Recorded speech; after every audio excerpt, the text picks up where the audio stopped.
मंदिर हो या दरगाह, जहां बुलडोजर एक्शन पर गरजा है अब सुप्रीम कोर्ट। जी हां, सुप्रीम कोर्ट ने मंगलवार को बुलडोजर एक्शन केस पर बड़ी सुनवाई की है।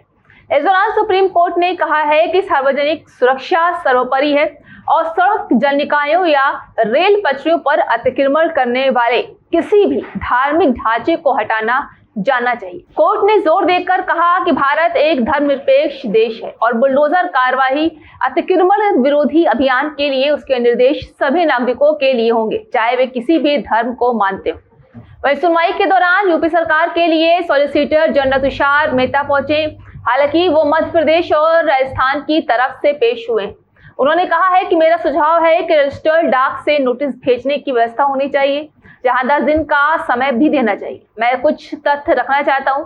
यहाँ ऐसी छवि बनाई जा रही है जैसे एक समुदाय को निशाना बनाया जा रहा है। सॉलिसिटर जनरल तुषार मेहता की दलील पर जस्टिस गवई ने कहा कि हम एक धर्मनिरपेक्ष व्यवस्था में हैं, जहां अवैध निर्माण हिंदू का हो या फिर मुस्लिम का, कार्रवाई जरूर होनी चाहिए। इस पर मेहता ने कहा कि बिल्कुल यही होता है। इसके बाद जस्टिस विश्वनाथ ने कहा कि अगर 2 अवैध ढांचे हैं और आप किसी अपराध के आरोप को आधार बनाकर उसमें से सिर्फ एक को गिराते हैं तो सवाल उठेगा ही।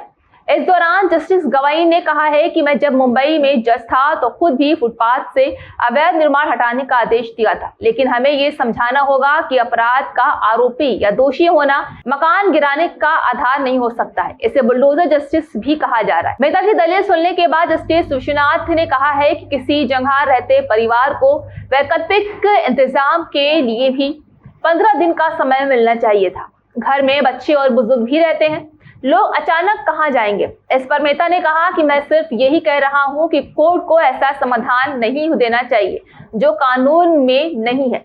इसके बाद जस्टिस गवई ने कहा कि हम सिर्फ वही समाधान देना चाहते हैं जो पहले से कानून में, हम सड़क, फुटपाथ वगैरह पर हुए। बताते चले कि जस्टिस गवई ने इस पर कहा है कि हम आगे की बात करते हैं, देखते हैं कि हमारे आदेश का क्या परिणाम निकलेगा। इस पर मेहता ने कहा कि आप जो उचित समझे आदेश थे, लेकिन कृपया ध्यान रखें कि उसका लाभ बिल्डर और व्यवस्थित तरीकों से अवैध कब्जा करने वाले लोग ना उठा पाए। इस दलील पर जज ने कहा कि हम ऐसा कोई आदेश नहीं देंगे जो अतिक्रमणकारियों के लिए मददगार। तो वही वकील सीयू सिंह ने भी अपनी दलील पेश की है। उन्होंने कहा है कि हम सिर्फ म्युनिसिपल नियमों के पालन की ही मांग कर रहे हैं। हाल में गणेश पंडाल पर पथराव की घटना हुई है, तुरंत इलाके में बुलडोजर पहुंच गए। ये सब बंद होना चाहिए।